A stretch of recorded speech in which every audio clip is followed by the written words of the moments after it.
فرض کریں آپ کی گاڑی گلی کے باہر کھڑی ہے اور کوئی شخص جان بوجھ کر اس کا سائیڈ مرر توڑ دیتا ہے۔ کسی نے آپ کے گھر کی کھڑکی کا شیشہ پتھر مار کر توڑ دیا۔ آپ کے کھیت میں کھڑی فصل کو کوئی شخص آگ لگا دیتا ہے۔ ان تمام صورتوں میں نہ صرف آپ کو مالی نقصان ہوتا ہے بلکہ قانون بھی ان حرکات کو جرم سمجھتا ہے۔ جی ہاں، میں بات کر رہا ہوں دفعہ 427 تعزیرات پاکستان کی، جو ان تمام اعمال کو مسچیف یعنی شر انگیز نقصان تصور کرتی ہے۔ مسچیف کیا ہوتا ہے؟ مسچیف کا مطلب صرف شرارت نہیں بلکہ ایسا جان بوجھ کر کیا گیا عمل ہے جو کسی دوسرے کو مالی نقصان پہنچائے۔ دفعہ 427 کا خلاصہ: جو کوئی جان بوجھ کر کسی کی چیز جائیداد کو نقصان پہنچائے اور وہ نقصان 50 روپے اس سے زائد کا ہو تو وہ قابل سزا جرم کرے گا۔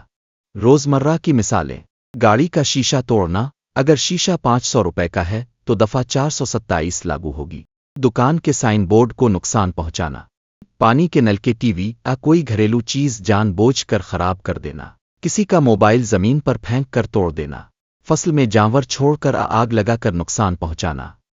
قانونی زبان میں دفعہ 427: جو کوئی شرارت کرے اور اس کے نتیجے میں کسی کو 50 روپے اس سے زائد کا نقصان ہو، اسے 2 سال تک قید جرمانہ دونوں سزائیں دی جا سکتی ہے۔ سزا اور قانونی نتائج: زیادہ سے زیادہ سزا 2 سال قید، جرمانہ، عدالت کی ثوابدید پر۔ دونوں سزائیں بھی ہو سکتی ہیں۔ قابل ضمانت ناقابل ضمانت: یہ جرم قابل ضمانت ہے، لیکن اگر نقصان زیادہ ہو یا نیت خطرناک ہو تو عدالت سزا سخت بھی کر سکتی ہے۔